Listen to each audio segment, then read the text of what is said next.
Growth Quiz. Go ahead and do it as soon as you can. Go to businessgrowthquiz.me, businessgrowthquiz.me. Why should you do it? Well, if there's an area of your business that's not working and you're thinking, why isn't it working? Do the quiz.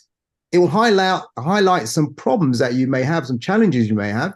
It's free to you. Best of all, you get a report from me saying, here, focus on this. All right, so go ahead and do that.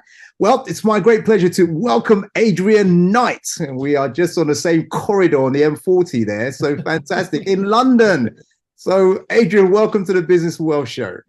Thank you so much, Mac. It's a real pleasure to be here, and especially as we're so close, as you said, just down the motorway. So brilliant. Fantastic.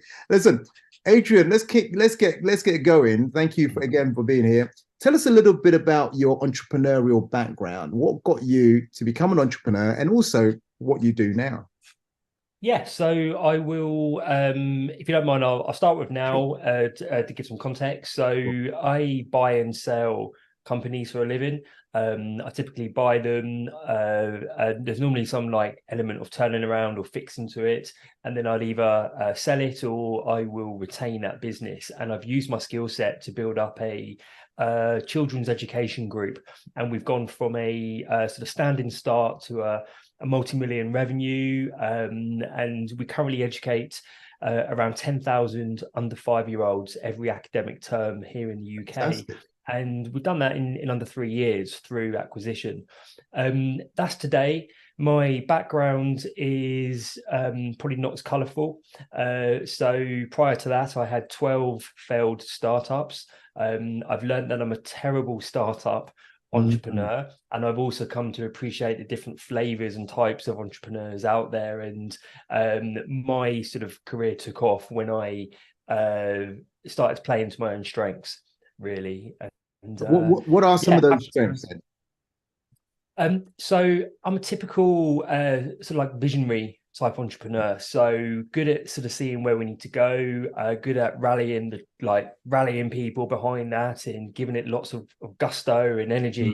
Mm. But then I very quickly flop as that journey gets going, Mm. when a business, like in a startup setting at least, like the needs change from the like to we now Yeah. need systems and processes and consistency, and that's where I'm not very good at.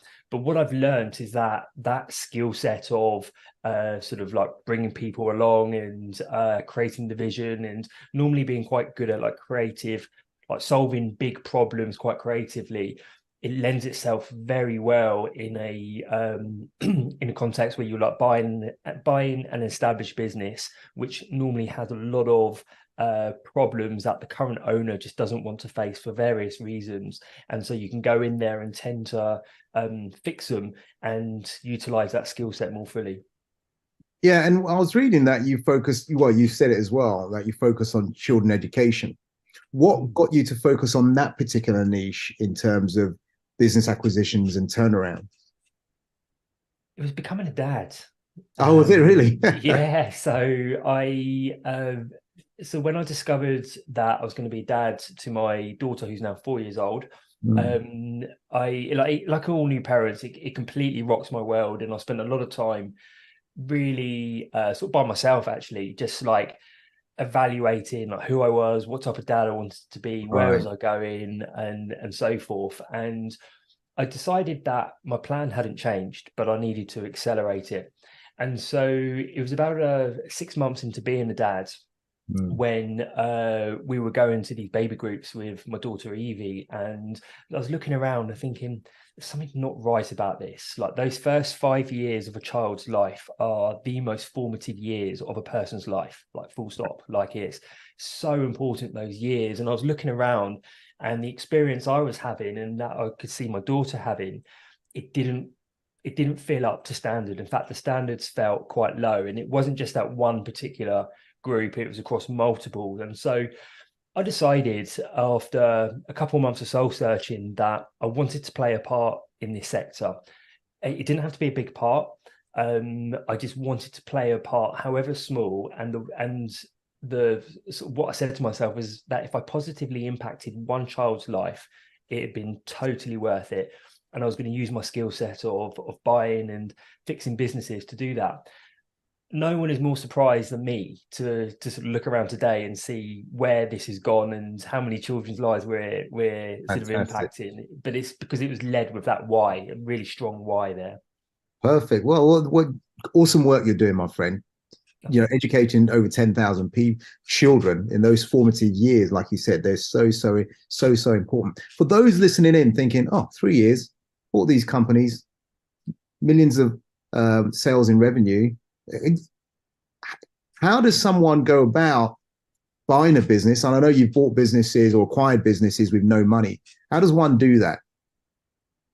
Yeah, I mean, well, at the start of my journey of buying businesses, I used like a no money structure to buy the business because I didn't have any money to buy the Right. business. So it was like needs must in a way. But what I've come to recognize and appreciate, having acquired, I think it's about 11 businesses to date, that there's actually very good logical reasons as a buyer why you want to be minimizing the amount of personal money you put in, if any at all.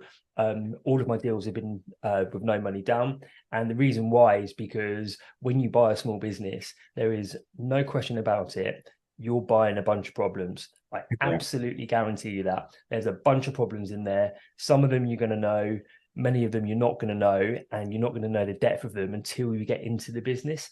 And so if you're in a position where you have got your savings, you've remortgaged a house, you've basically put yourself at personal financial risk, then you are less likely to do what actually needs to be done in that business to make it a success. It's kind of like a double whammy. And so how do you actually agree and structure these deals?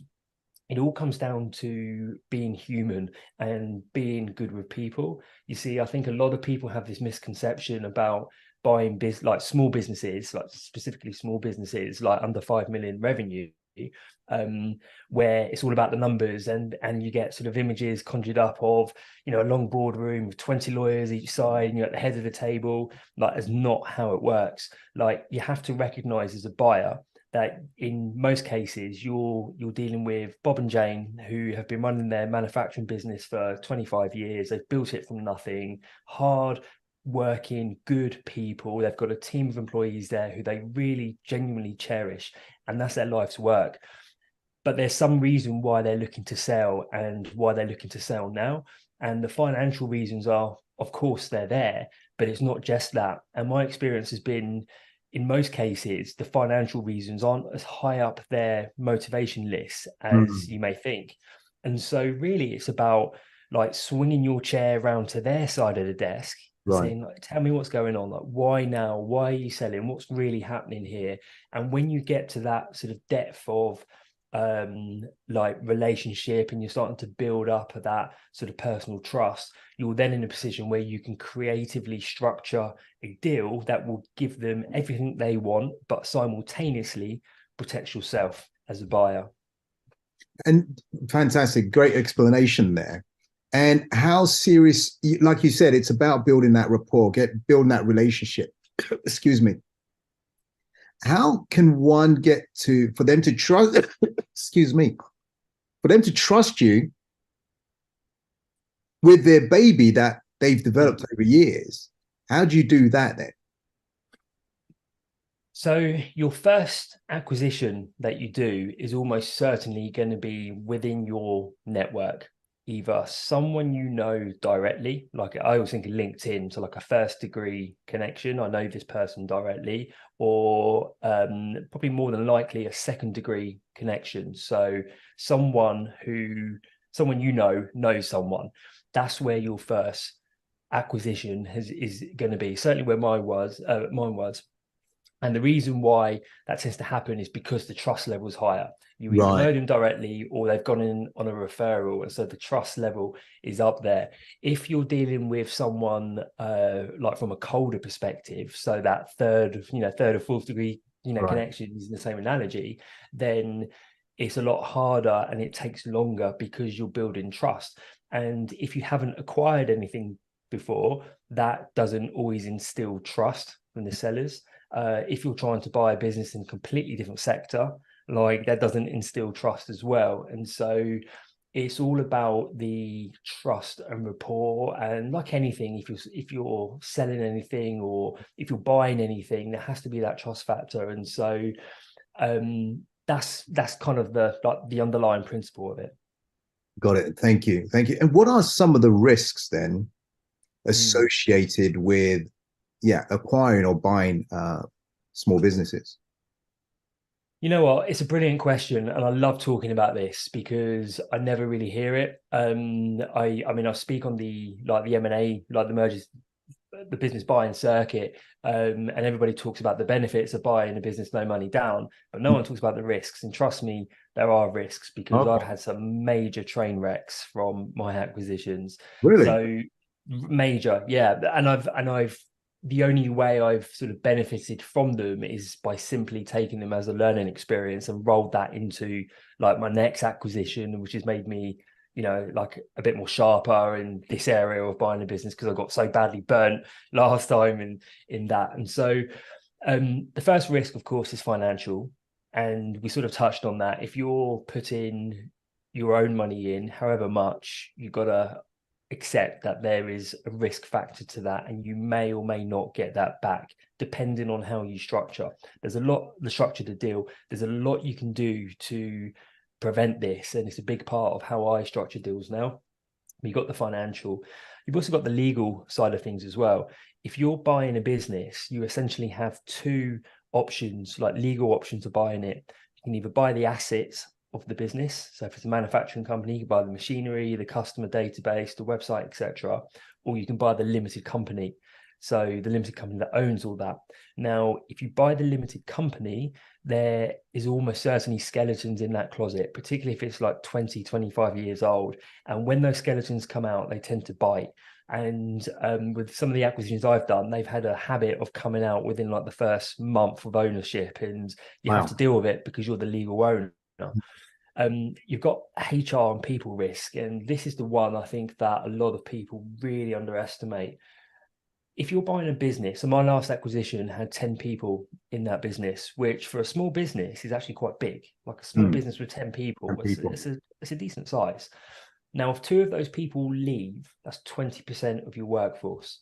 Right. And I'm yet to acquire a business where at least one person doesn't leave. And it's normally on their own account where they've worked so long with the previous owners. This new person's coming in. They don't even want that. They're not even interested in hearing what that new person has to say. Like, it's end of a chapter for them. And I actually really respect that.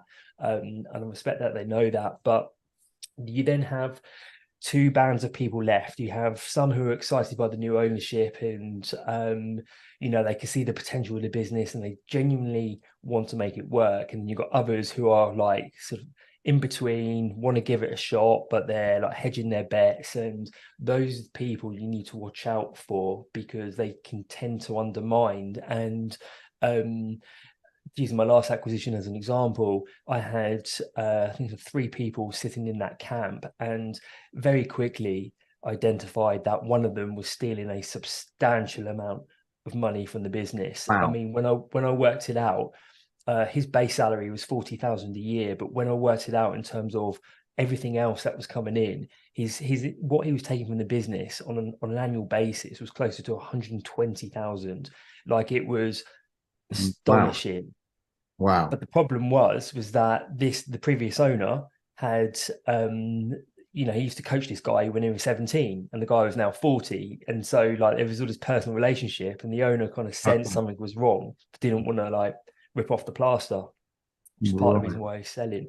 So you got the financial, legal, HR, and then you just got some of the normal standard business risks with like long-standing clients. How are they going to feel, and so forth. But those first three, I would say, are the major ones. Thanks for that explanation because people don't consider that when they are acquiring businesses. Tell me something. If I said to you, give me 3 steps, people listening in 3 steps to go about acquiring a business. I don't know if you can get and do it in 3, if it's 4 or 4, but how can what would be the simplest steps that people need to take in order to acquire a business if they choose to? Yeah. First step one is get educated. 100% get educated.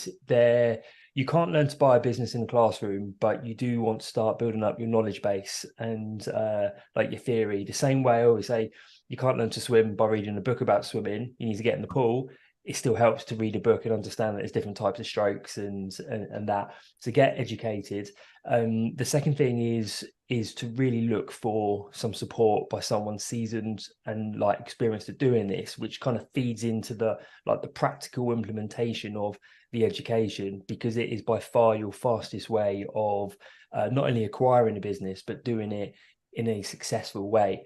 The third thing is to then go out to your network with an understanding of what are you looking for. What's your sort of acquisition criteria, and I don't want that to come across as more fancy than it is. It's simply saying, I'm looking for a business with at least 500,000 in revenue, ideally like 5 employees, these 2 or 3 sectors, and somewhere where I can see how I can add value. That's good acquisition criteria. And and sort of get going from there.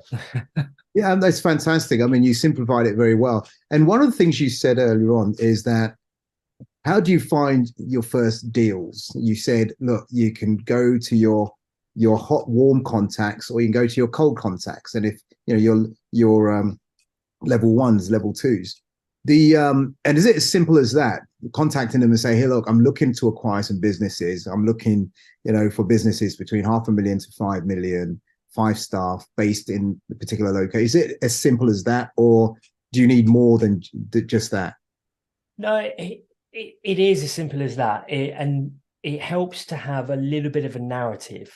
Like, don't get me wrong, you don't want to start putting up a, personal website. I'm a private equity buyer, and that sends the wrong impression. Again, it's about being human if you're speaking to Bob and Jane in the manufacturing company, but it helps to have some narrative of why you're looking at this.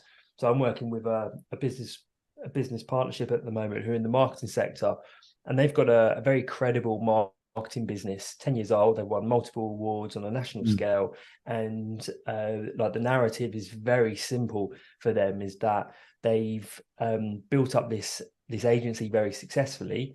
They've actually decided they don't necessarily want to scale that agency any further, but they have a very unique skill set being able to apply their marketing skills to grow like light industrial businesses, because they have a client roster full of successes. And so going out to those businesses, the light industrial ones, and we're sort of saying, hey, actively looking to acquire, this is where we are in our career, these are some of the success stories we have, as well as the marketing. We're also emphasizing their operational, like the hands-on experience, because that will mean a lot to the owners of those light industrials. And that's kind of like enough to give them far more credibility than anyone else who's just knocking on the door of this light industrial business saying, hey, can I buy you, type thing.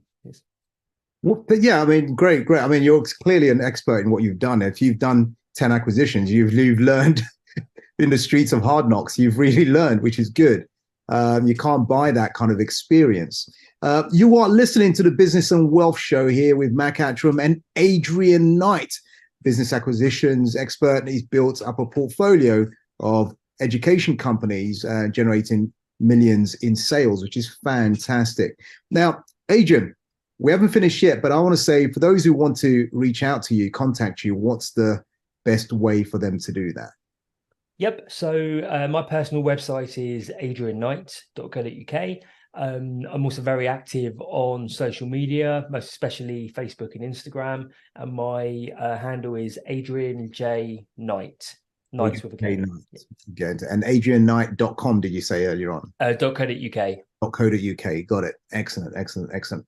So tell me something, Adrian. Why do you... So one thing I do know, the fastest way to grow your business is to acquire other businesses, right? So the work's been done. You've got to maybe turn it around or fix something or put some money in or just do some, add value to that business. If that's the case, why don't more small business owners acquire businesses, and why do they go through the rigmarole and the hard work of just pounding away day after day after day, day after day for 20 years, 30 years, 40 years? Brilliant question. And I always say that as a a well-rounded business owner, understands sales, marketing, has an understanding of finance, although they may not do the finance themselves. I also believe that acquisition, like knowing how to buy a business, should be alongside those core critical skills, because it is so transformational. I think it's largely down to awareness more than anything else. And that awareness is on two levels. One is that for a lot of business owners, certainly who I've spoken to over the years, they haven't even considered buying a business as a viable option. The second the second layer underneath that sort of awareness onion almost is like, okay, I could acquire. Oh yeah, but I haven't got the money to do that. It's the awareness around, well, you don't actually need to have bucket loads of cash, and even if you did, you may not want to use that for this. Like, there's other ways of approaching this. So I think once people understand that, once like entrepreneurial business owners get that, then it really starts to open their eyes, thinking, oh, maybe this is possible. And the children's education group I've built is a great example of that. Like, I had no experience in that sector, like nothing other than being a dad of a 6-month-old, and yeah, sort of a standing start to the size it's grown to in such a short period is great. But it does actually throw up a different set of problems, which is integration and all of the messy back end stuff and making it nice and neat. Yeah, I can imagine. Well, thanks for that insight on there. So let me ask you this. What skills, someone's listening in thinking, well, I'd love to do what he's doing because I'm working hard in this thing. I'm sure there must be an easier way. What skills does a small business owner need in order to do these kind of mergers and acquisitions or business acquisitions? Ultimately, it's about being good with people. And I don't say that lightly at all. Just for context to anyone listening to this, I'm not some financial whiz kid. I've got a deep appreciation for finances, but I mean, I can just about run payroll on QuickBooks or Zero. Like, that's the extent of my financial acumen to a degree. But one thing I am is I genuinely care about people, and I want to sit down and understand where they're at. And it's that one skill that has opened doors, but then allowed me to walk through them by being able to create sort of like deal structures that worked for the genuinely worked for the owners, but also genuinely worked for me. That's fantastic. Well, that's clearly a good skill you have. So I want to say thank you, Adrian. Before we finish, I want to ask you, is there anything that you want to say that you haven't said, anything that I should have asked you, I haven't asked you, but it's relevant to this conversation? Before you answer that, I want to say, listen, if you, wherever you're listening to this, on whichever device or whichever platform, remember to follow, subscribe, like, give us a thumbs up, give us an emoji or something. Make some comments as to what are you getting from Adrian here? How is this relevant to you? How can you utilize this? And make some comments so we know how to bring some more awesome people like Adrian to this show for you. Go ahead, Adrian. So, yeah, one key bit that I think anyone who's listening to this with some intent of like, oh, this sounds interesting, this should in a way be the nail in the coffin, is that there is more businesses to buy than there are buyers. You see a lot of the successful, like, small to medium sized businesses in this country, in the US and in other countries, are operated by people, by business owners who are at some point going to be coming up to retirement. A lot of them are baby boomers, or maybe sort of latter stage, like Generation X. And so over the 2020s, there is this entire generation of business owners that will be looking to exit their business, either by their choice or by circumstances that are thrust upon them, i.e. sort of bad health or whatever. The generation preceding them is smaller than that generation. So there is this natural imbalance that ultimately there's more businesses to buy than buyers to buy them. And unfortunately, a lot of those businesses will be wound down and like the asset value realized, and that's how the owners will exit those businesses, which is very sad if that's your life's work, and then at the end of the day you're closing the doors and just selling off machinery and walking away with what you can. And so if you are a business owner and you want to grow, like seriously, this should be something you're looking at with some serious intent. Awesome. Great answer. Remember to check out Adrian, www.adrianjknight.co.uk. Is that right? It's adrianknight.co.uk, and then the social media is Adrian J Knight. Got it. Yeah. Got it. Really get the website long. Yeah, if you can get that one as well, I mean, and just forward it to the other one, that would be great as well. So it's been a pleasure speaking with you here.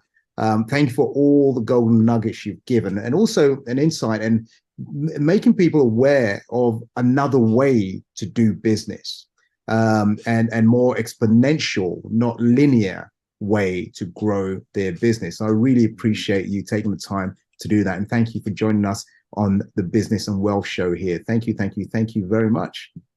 Likewise, Mac. It's a real pleasure and honor, and I'm deeply grateful for you having me. Thank you. Most welcome. You take care until we catch up again. Thank you. And thank you all for listening in. Remember to subscribe and like, and leave some comments as well, so we know what you got out of this. Thank you very much. Speak soon.